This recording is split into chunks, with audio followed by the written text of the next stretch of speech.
नमस्कार, आज माझ्यासोबत आहे द ग्रेट सूरज चव्हाण। सूरज, आपण किती महिन्यानंतर भेटतोय, माय गॉड।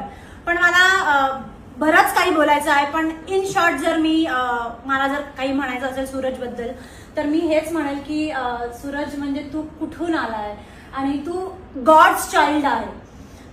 तू म्हणजे इतक्या छोट्या गावातला पोरगा आणि तू सगळ्यांपेक्षा पुढे निघून गेलेला आहे। हे सगळ्यात मोठं आशीर्वाद आहे जे देवीने तुझ्या पाठीशी ठेवलेलं आहे। मला इतकं छान वाटतं, इतकं म्हणजे इतकी खुशी आहे मला।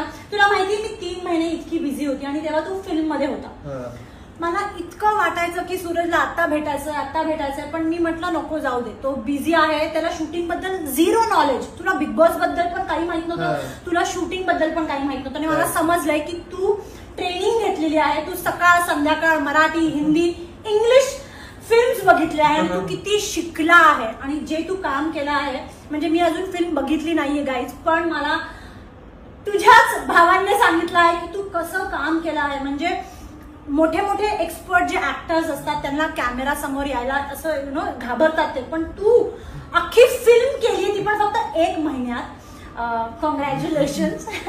आणि गाईज, मला हे सांगायचं आहे, आता मी म्हणू शकते आमची फिल्म, कारण की माझा भाऊ आहे आणि आमची फिल्म झापूक झुपूक 25 तारखेला तुमच्या जवळच्या थिएटरवर येत आहे।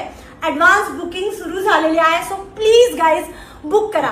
आणि मी हेही सांगायला रेडी आहे की तुमच्याकडे जर पैसे जरी नसेल ना, मला डीएम करा इंस्टाग्रामवर की निकी मॅम प्लीज माझा तिकीट बुक करून द्या, मी स्वतः तुमचं तिकीट काढून देईन। पण प्लीज गाईज, झापूक झुपूक साठी सूरज चव्हाणनी खूप जास्त मेहनत केलेली आहे आणि आपण सर्वांनी सूरजला इथपर्यंत आणलंय, तर पुढे सुद्धा तुम्हीच त्याला पुढे घेऊन जायचंय। मी तर आहेच तुझ्यासोबत, तुझं देव आहे, तुझे भाऊ आहे, बहिणी आहे, पण फॅन्स ज्यांना आपण या जन्मात काय पुढच्या 7 जन्मात कधीच विसरू शकत नाही, कारण की त्यांनीच तुला मला सगळ्यांना पुढे आणलंय। त्यामुळे प्लीज गाईज, झापूक झुपूक 2 दिवसात रिलीज होणार आहे 25 तारखेला। प्लीज जवळच्या थिएटरमध्ये जा आणि पहा। I am really very proud of. धन्यवाद।